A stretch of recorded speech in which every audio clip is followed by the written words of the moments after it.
Howdy, y'all. Welcome back to the Grace Prep Podcast. My name is Joshua Young. I'm Hattie Lord. And I'm Mrs. Wilburn. Mrs. Wilburn, thank you so much for coming on. We are so excited. You're welcome. To interview you. It's an honor to be here. Yes. Thank you. So, you, if I believe I'm correct on this, but you teach 6th grade. Yes. Is that right? All Okay. 6th grade. All the classes for 6th grade. Wow. Yes. And it's only 6th grade right now? Yes. Okay. I don't do any other grade. I don't teach any other grade. I started out teaching 6th, 7th, and 8th science back when I started in 2016. So, how did you start, solely teaching 6th grade? Well, after teaching the three, middle school, 6th, 7th, and 8th, and when we moved to this building, we sort of kind of just watched what was going on with the 6th graders. And I incorporated Texas history into what I teach also. So I was doing the sciences and I was doing Texas history. We sort of noticed that the 6th graders were getting a little lost in the flow here.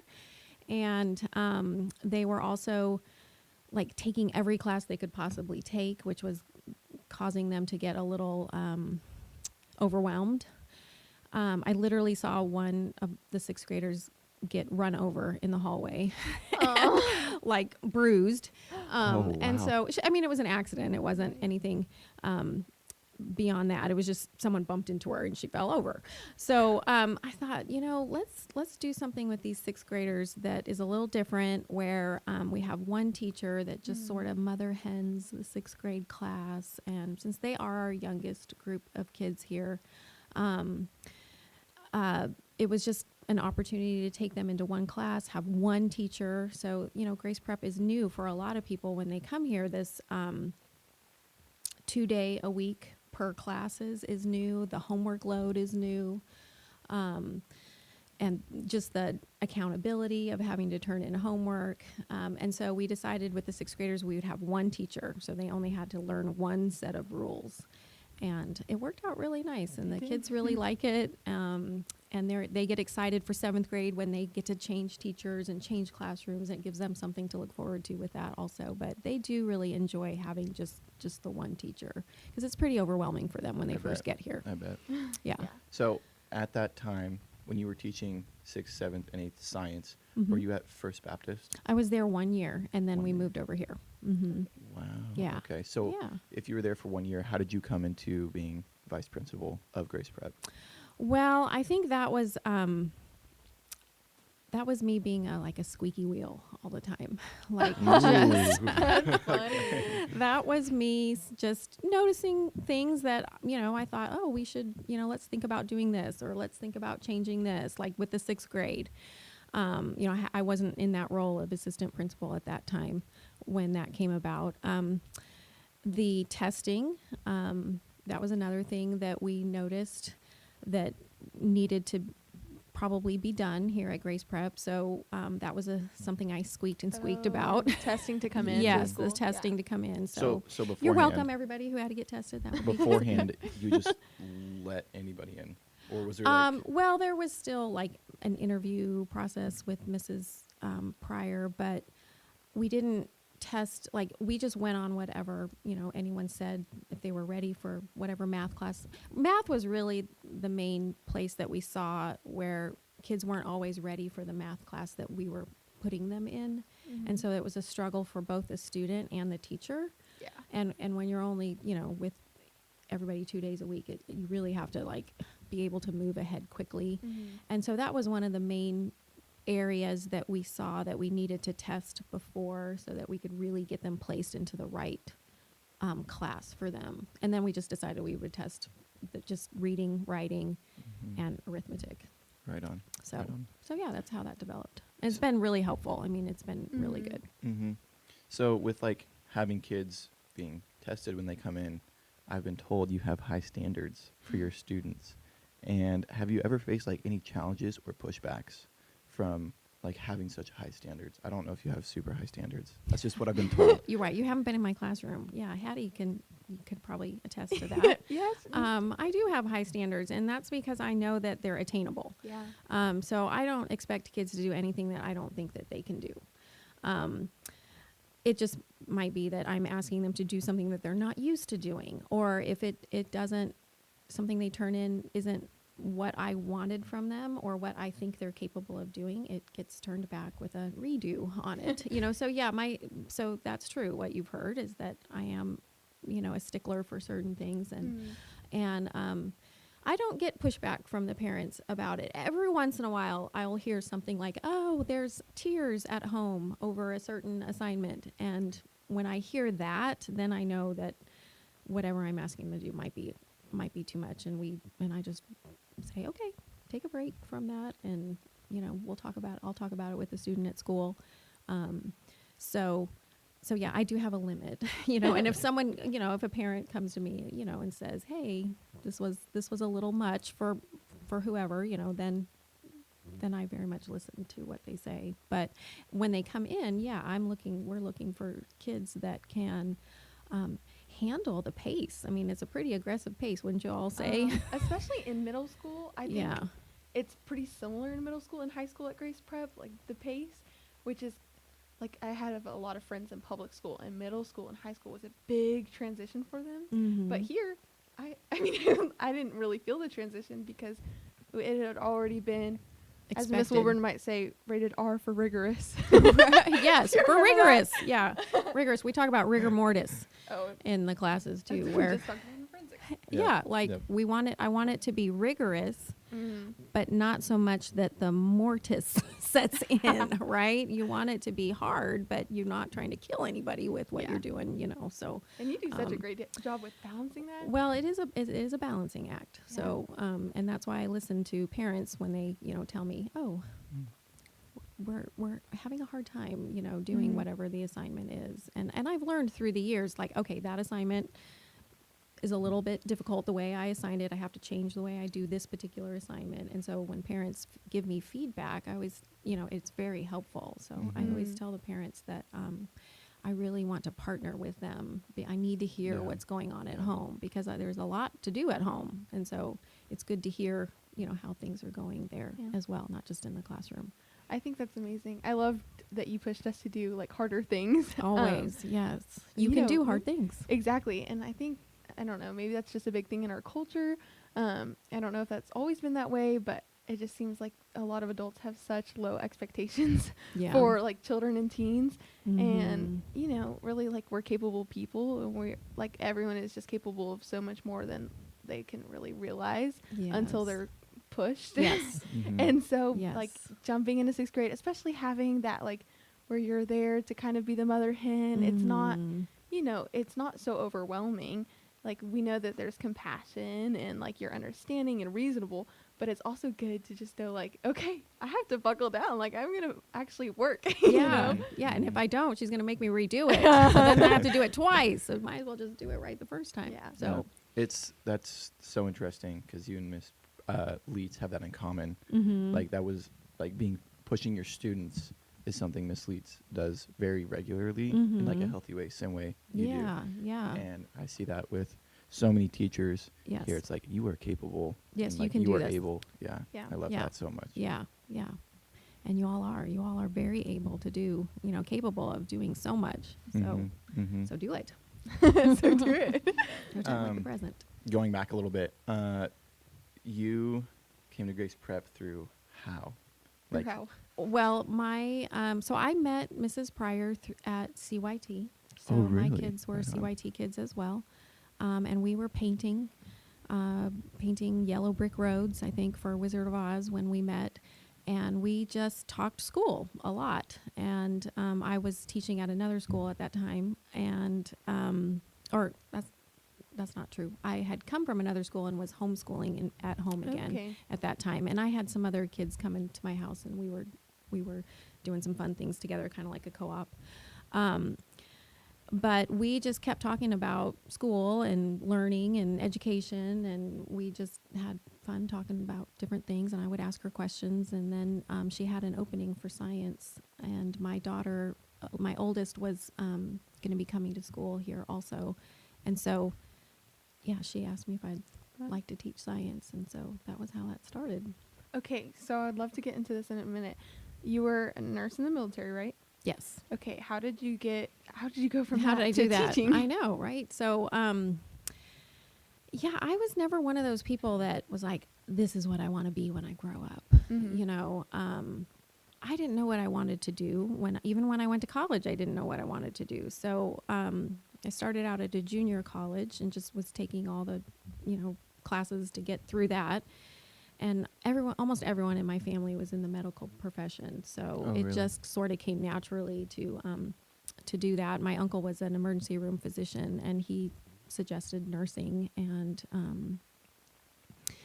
so I applied to nursing school, got in, and I had I went from like zero tuition, just about, back in those days, junior colleges were almost free. I mean, they were Yeah. just really inexpensive.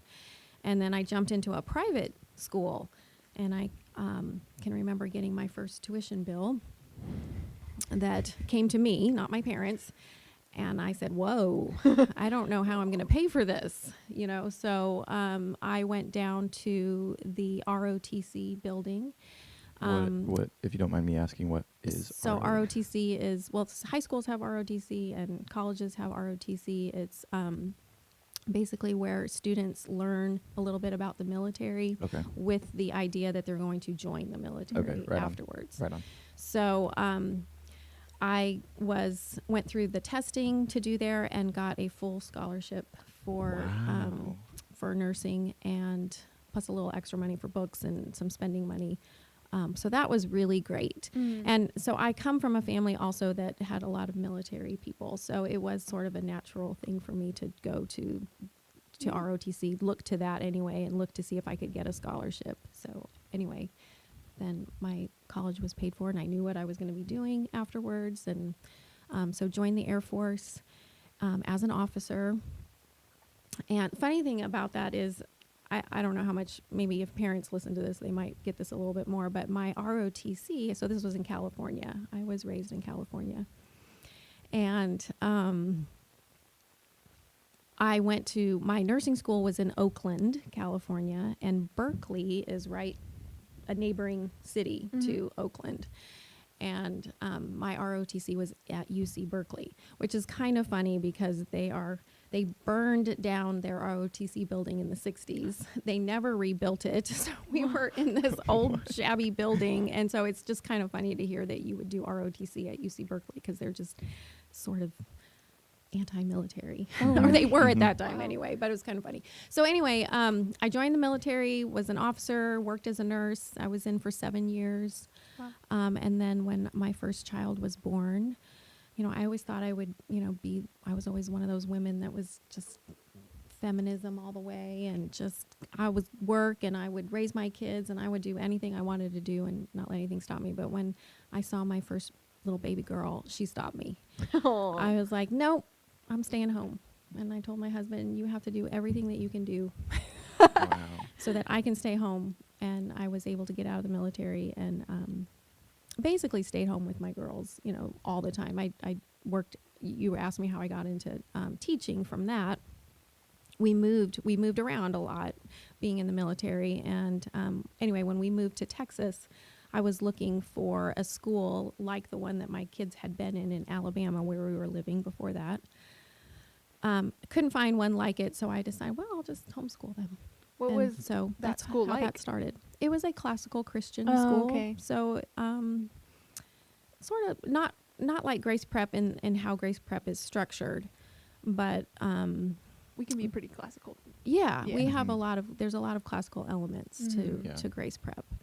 So anyway, I started homeschooling my kids, and then we did like CC, and I tutored for Okay. CC. No way. And then we went to a school that was opening brand new in Bulverde, and I, again, was a squeaky wheel. I was like, why don't you do this? Why don't you do that? Are you doing this? And they were like, do you want to come teach for us? I said, yes. And so that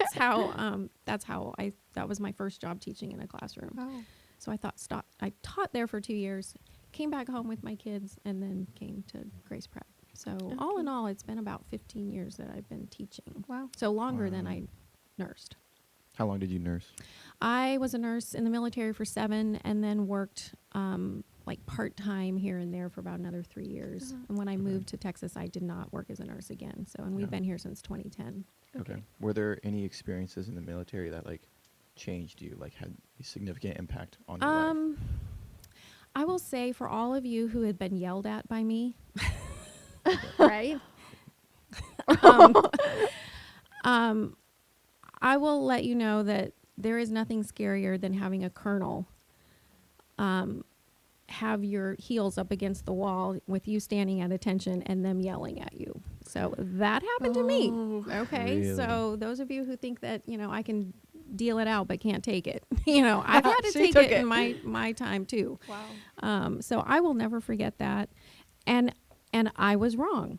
And I deserved really? it. Oh, Yes. snap. I was wrong. He had every right to do what he did. And in the military, that's just what you do. There's nothing wrong with that, And so, yeah, I was literally up against the wall, heels against the wall, at attention, yelling at me about, telling me, not yelling at me, but he was telling me his frustration about what I had not done that he wanted me to do for his patient. And in the end, I apologized and said, yes, sir. That was all I could say because he was right and I was wrong. And there was no excuse. Y'all have seen my coffee cup, right? I don't know. There's a sticker on my coffee cup that says #no excuses. Oh, that's right. Yeah. Yes. Yes. That's the one that y'all see. Classic Miss Yep. Wilburn. Yeah. Classic Ms. Wilburn, right? And it brings me back to that time. I didn't have a leg to stand on. I mean, he was right. Yeah. I was wrong. All I could do was apologize and tell him, that will not happen again. Yes, sir. That will not happen again. And it never happened again. So I will never forget that. And I can be a little militant. I know, I get that. But that is my background. So Yeah. I mean, I that's can't help how, it.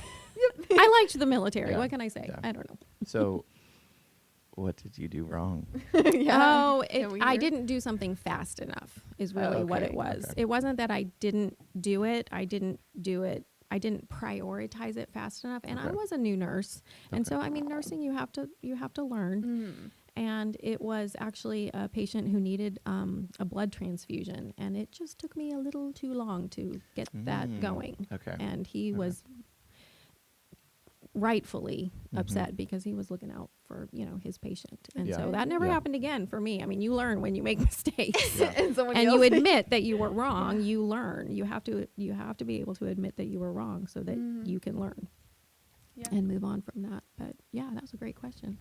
I haven't thought about that in a long time. Yeah. Wow. Okay, so what other experiences have shaped your life? Oh gosh. When I would have to say, I'm one of those people that moved away from home and never went back. And that is pretty life shaping because when you have to live your life without your relatives around you, it's hard. It's harder.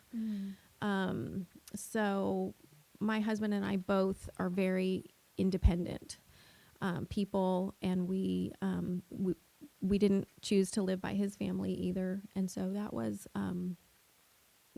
that's been rough through the years of just trying to figure everything out on our own. We're a little prideful too. So we're like, we're not asking for advice, which is not smart, people. You should always ask for advice. But I don't want my kids to do that. I want them to live close to home so that, we're around and can help them when they need it. I love my family, and Jim, loves his family too. That has nothing to do with why we moved away. It's just I was in the military, so was he, and Yeah. we followed jobs around. And then having kids is life changing. But really, when I was, I don't remember how old I was, which I won't tell you, but it was the year 2000, January of 2000. So my husband and I were married at that time and looking at churches and trying to figure out, we both felt we hadn't been going to church. We weren't. Like I said, I was raised in the church. I was talking to you both earlier. Going to church, but not really. I had no idea what a relationship with Jesus was. Yeah. Like, I Yeah. just had never even heard that terminology before. So, when you think that that there's people that don't know Jesus in the world and in New Braunfels or where you're from, it's true. There are people who don't know Jesus. I was one of them for a long time. Even though I was baptized and I went to church and I knew what church was and I knew who God was, but I had no idea what a relationship with Jesus, what that was. I thought the people that had that or talked about that or did that, once I found out about it, I thought they were weird. I thought they were Jesus freaks. I thought, what is that? You know? Yeah. But when my husband and I got married, we both felt we moved next to a young couple. Well, they were our age, and they were Jesus freaks. But they were insistent on being our friends.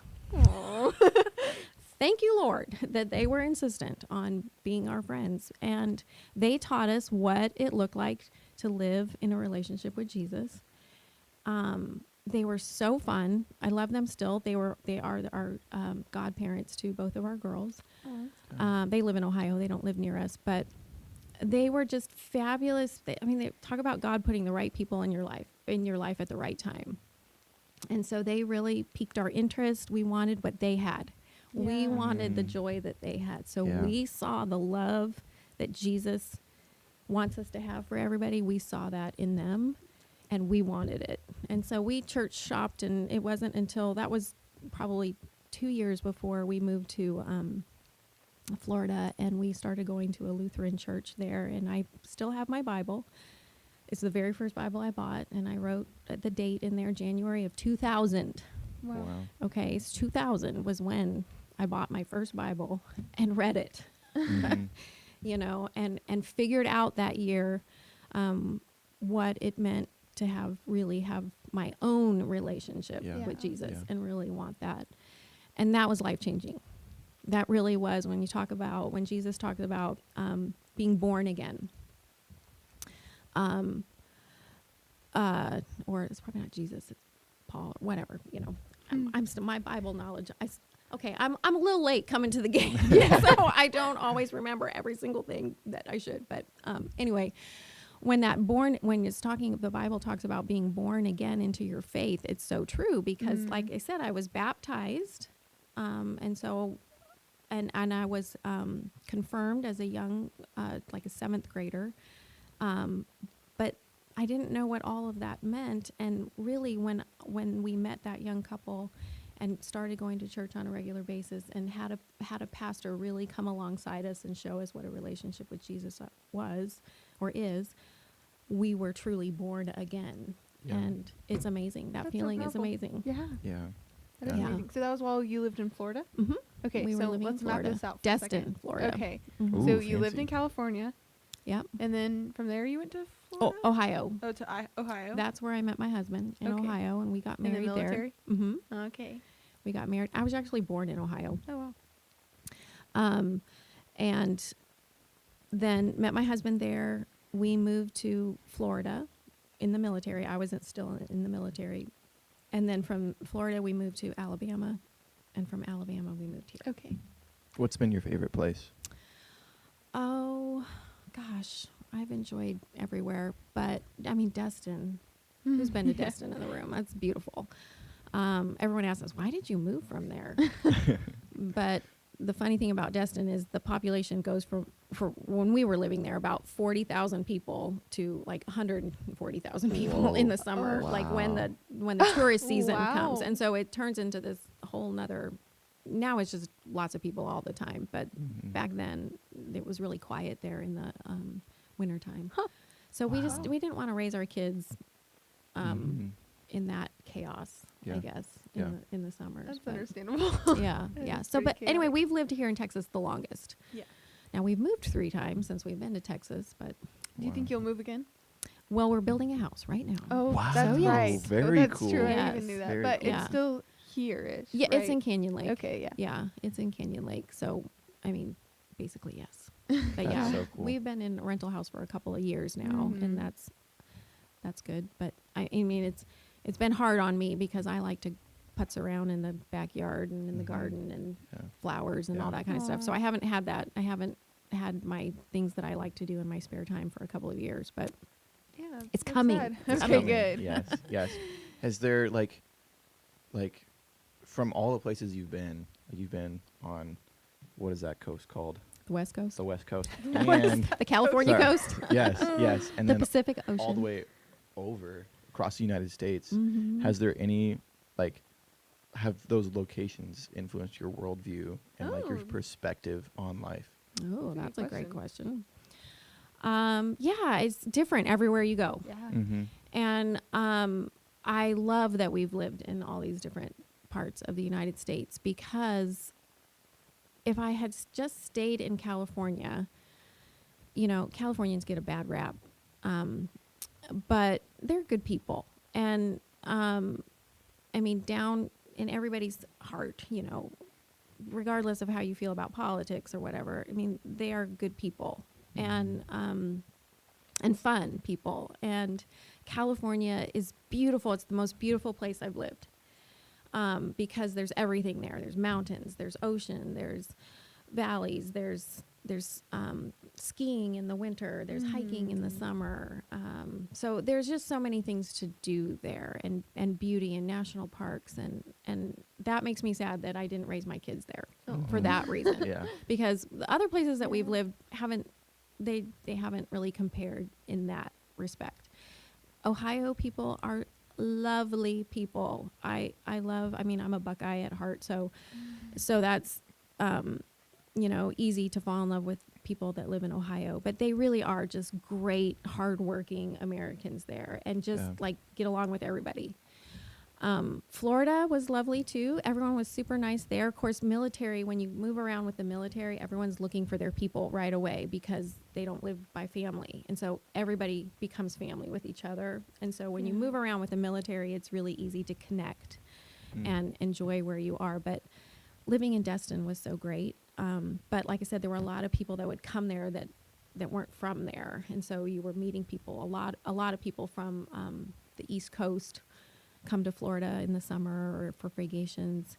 But it was very transient there. And so that's part of why I didn't want to raise the kids there. But I would go back and live in Florida again for sure. Alabama was not my favorite place. That was probably my least favorite of all of them. And the reason, Alabama is beautiful, but man, the humidity is awful there. We lived in lower Alabama. So in Daphne, which is really close to the Gulf. Yeah. It's right along I-10. So if you're driving from here to Florida, you'll pass through the town we lived in on I-10. And the people there showed me that if you're not from a place, you aren't necessarily allowed into the group. So that was hard. That was really hard living there. It was, like everybody had their friend group, and they weren't looking for others. And they wanted to know who, I'm not kidding, I've had people ask me there, who's your daddy? Well, who's your daddy? In their southern accent, real sweet, and I'm like, well, you don't know my daddy because he lives somewhere, we're not from here. So, and then the door got closed. And so that was really hard, living there. And that sort of taught me that, people that live in one place their whole life and don't ever go anywhere else are missing out on, there's a lot so more much out there. diversity. Yeah, there's a lot of different kinds of people out there, and everybody is worth getting to know. Yeah, Everybody sure. is worth getting to know, regardless of what you believe, what you don't believe, the color of your skin, whatever. Everybody is worthy of attention. Yeah. And that's probably what Alabama taught me. I probably learned the most living in Alabama. That's a harder lesson. Yeah, but moving to Texas, it was great. We were like, oh, this is so lovely. Everybody's so nice here, and the diversity is good here in Texas too, which is lovely. Just getting to meet people from all kinds of backgrounds too. Yeah. So I do like Texas a lot. It's probably my favorite place. Same. Yay. I love Texas so much. Yeah, my It's favorite great. place. That's all I really know, but Yeah. Yay, Texas. Yeah, well, I would encourage you all to get out there and explore the United States and try living in other parts of the country that maybe you're not from. It's a good experience. I have a question. Does this, wanting to get to know so many different kinds of people, do you think, part of why you love to read? Well, it's funny because I really am an introvert at heart. And so, meeting people is scary for me a little bit. putting myself out there is a little scary. Talking on a podcast is a little scary. Thank you. But but I am able to, open the door and go step outside. Go touch grass. Yeah.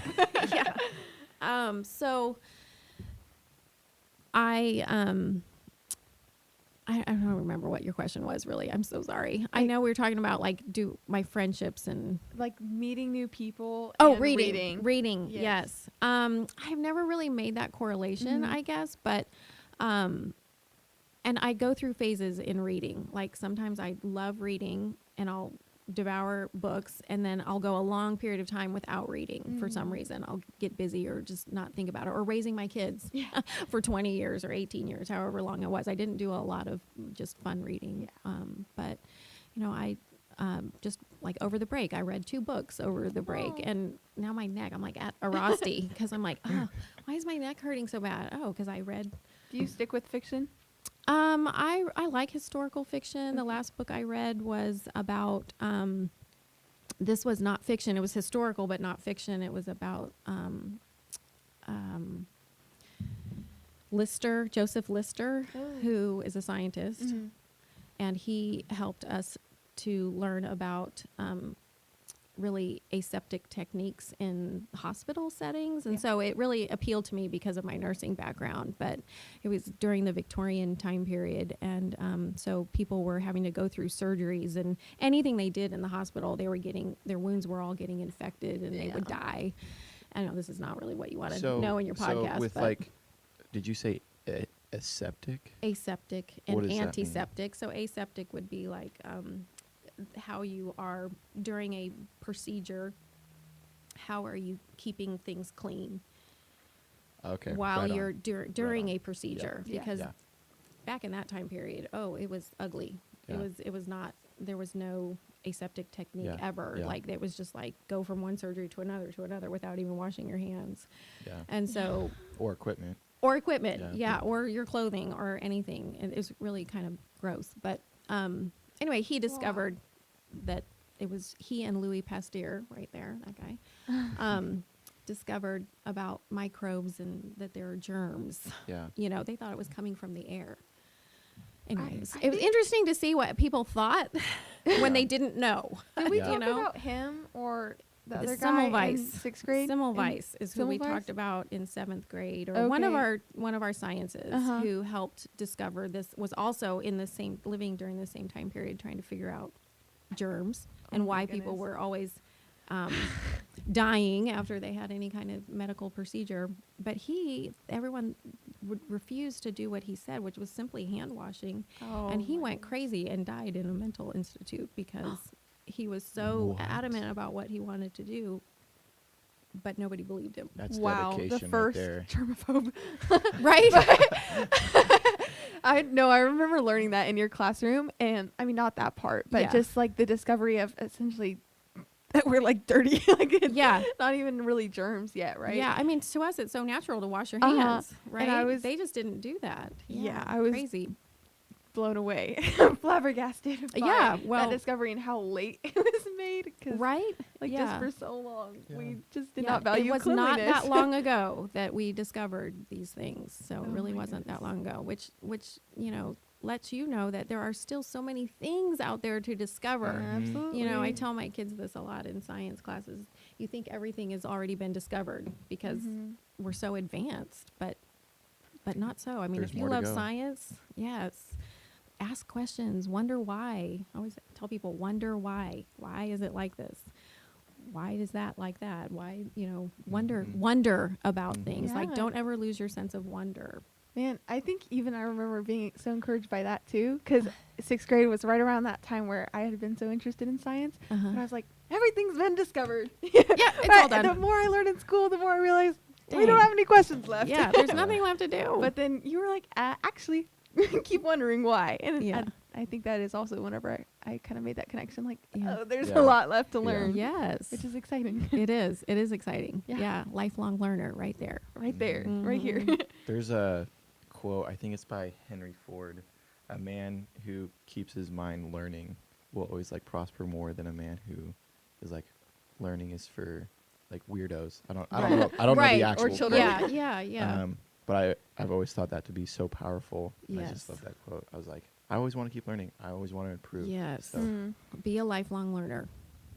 It will take you far in life. I mean, Yeah. just even me teaching, like I realized how much I didn't learn the first time around when I was actually in 6th grade, you know, or any time in school. I think that's one thing that homeschool moms really and dads really love about homeschooling their kids is they get to reclaim their own education, Yeah. you know, while they're teaching their kids. And That's so it's fun. interesting to me. I'm excited for that in adulthood too, because you get this like feast of education Yes. put in front of you as a child, but just sometimes you're not really ready for it. No, Like there's your brain's so not much ready. you miss out Yeah. on, and I'm sure like, especially as a 6th grader, I'm sure there's so much I missed like that I Yes. could have learned from your class. So that's just cool that you Yeah. like you could go back and relearn the same things Yeah. probably as an adult and Mhm. just Yeah. take away so much more. Yeah. Like, You know, you saying that, another thing about having the 6th graders with one teacher, just moving back to that for a second, kids aren't ready a lot of times for all these things that are put in front of them nowadays that our culture deems that they're ready for, yeah. you know. And I think having letting that process slow down just a little bit and letting 6th graders, I know they're technically part of our middle school, but in my opinion, a 6th grader's maturity level is more that of an elementary schooler than that Mhm. of, you know, Yeah. like Yeah. getting up there. They're still Yeah. kids. There's a huge change that happens between 6th graders and 7th graders. It really Yeah. is. And then Mhm. another huge change, even a bigger change as they go into 8th and 9th grade. But 6th graders to me are still just little kids. You know, they're Mm. just sweet, cute, innocent little things that still let me tell them a joke and they like, what? Really? You know, I'm like, so I just love them, and I love Aw. keeping them young, you know, because they're Yeah. not always ready for the things that are thrown at them, you Mhm. know, at that Mhm. age. And so that was another reason why we kind Oh of my mother hemmed goodness. the 6th grade class. You're just making me reminisce so much on being in 6th grade in your class. Like, Yeah, I remember it's that a precious too. time. Especially, I felt that kind of like pressure to grow up, and also just being like exposed to social media, and Yeah. like even having an older sister who's already Yeah. learning all these things ahead of me. Like, I didn't feel like I was still just a kid, but Yeah. like you Yeah. are still a kid. You're And still so, a kid. and I Yeah. remember that from you, like, go outside and play groundies, and like you're still Yeah. a child, and Yeah. that was like Go really play. refreshing. Even like Yeah. it was fun to like still be a kid Mhm. and be allowed to be in that space of just like you are Yeah. 12. Yep. That's what you are. Yeah. Mhm. And while you're going playing groundies and Foursquare, I'm going to come with you and play because I like to play too. It's fun. So, of course, I will not play groundies. No, thank you. I don't understand the fun of that game, but Oh, we So- love that. I do like Foursquare though. Right before we end, I want to talk about your time coming to an end at Grace Prep. Could you tell us a little bit about that? Yes, that is such a bittersweet. That is hard for me, but yeah. So when I first started working at Grace Prep, as a lot of teachers at Grace Prep probably feel this way that have kids here, it's like, okay, I'll be teaching here as long as my children are here Mhm. at school, and then Mhm. not really knowing what we're going to do after that. But so my youngest graduated last year, and I wasn't ready to go, and Mhm. not really sure I'm ready to go now too. But as this year progressed, I really started thinking about and praying about what am I going to do? What is my future going to look? Am I Mhm. going to stay here? Am I going to move and do something else? And then this opportunity at our church popped up for a position to be the children and youth ministry coordinator. Wow. And the current person in that position retired. And I actually, way back when we first moved here, worked at our church in the children's ministry for a short period of time, and loved it, and always thought, oh, if an opportunity at our church opens up to work there, I would love to do that. And so that has always been in the back of my head and in my heart. And the opportunity came up, and so I applied for the job which was rather rigorous. Really? Yes, I was like, what? I have to fill out all these like essay. I wrote like a 4, it was like 4 questions, but like they each What? took up like a typed page. Wow. I just Really? must have had a lot to say. I don't Wow. know. I don't think that was what they expected. It just what was Okay. came out of me. But and then the interview was with 3 different people. So it was a panel, an interview Yep. panel, which I have not interviewed for a job in so long. Yeah. So I was really nervous about that. So I really feel like I worked hard for this, for the job. But anyway, they offered me the position, and I took it. I felt, I prayed about it, thought, God, if open the doors. I love this, open the doors, or close the doors. Like that has to be an option too. Yeah. Like or close them, and let me know for sure that this is something that I need to walk through. And Yeah. when we walk through them, we're walking through them in faith for sure. Yeah. So the doors opened, everything sort of aligned. I was really worried about who might take my place here because I've done so much with the 6th grade. I love what I've done. I love my 6th graders each year. They're so sweet and precious and dear to my heart. And I was really worried about who was going to, take Yeah. that Yeah. take that upon themselves and who's going to do what I did. Or, I mean, Mhm. nobody's going to do exactly what you do. And that's Right. okay because God is raising up somebody else to fill Mhm. the shoes, Yeah. He's always raising someone up. And so that's why you can't ever feel like you can't leave something. Yeah.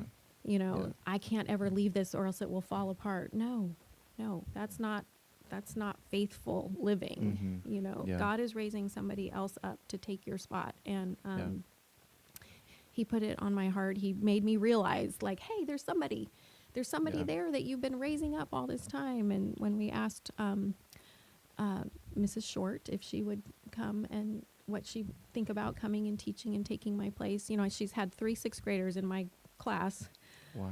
3 years in a row. Mhm. So I'm like, I've been training someone all along, Yeah. and Yeah. she didn't realize that Mhm. she was being trained and I didn't either. And so it really that was Aw. part of that door opening was like, there Yeah. is somebody. Yeah. That's amazing. And yeah. and so when I talked to her about it, she was like, yeah, she thought about it and she had things to think about and That's pray about. wonderful. So yeah, I feel real comfortable. I'm so excited for her that she's going to Yes. be taking my place. Yes. Well, I admire Yeah. your faith in that. Yeah, That is amazing agreed. because Yeah. I mean, you're just such an integral part of Grace Prep, and Oh, so thank I'm you. sure that is like even hard for you because you have to be somewhat aware that like Mhm. you play a big part in making this school Yeah. such a sweet place, and so Yeah. Yes. it's gonna be. We'll It's gonna all be have different. to Yeah. just You be will be trust in the missed. Lord. You will be yeah. missed. Well, I appreciate you saying that. I'll be missed, and I will miss everyone here, and Mhm. it's a big part of me, and so it will be sad to go. But there's new things ahead. There's always new Yeah. things ahead. Yeah. Sure. There's always a new morning. There's always a new sunrise, and with it comes good things. Yeah. Yeah. You should stop by sometimes. I will. I'm going That'd to come be to wonderful. graduations. I want to come to choir concerts. and- Aw. Amazing. Let's Yeah. go. And I'm Let's go. excited to see how you do. I'm sure it'll be great at Christ our King, which is Yeah. our church. Yeah. Well, I don't go there anymore. I've moved churches, but my family still goes there, and Yeah. so I'm excited. And the Yes. kids that go there are amazing too. Yes, they are. They're It's going to so be really sweet. sweet. Yeah. Mr. Parrish, I'm gonna give him my coffee cup. Ooh. Okay. Noted. You're Noted. passing on. He the always cup. laughs at me for carrying my coffee cup around, and so I said, when I go, you have to carry my coffee cup around. Aw. Mhm. That's So funny. anyway. Pass on the crown. Yes, Yep, yep. yes. Well, thank you so much for coming on today. Thank you. That was absolutely wonderful. Thank you for having me. Yes. I appreciate you asking. That too. Aw. All right. All right. Deuces, everybody. Deuces. See ya.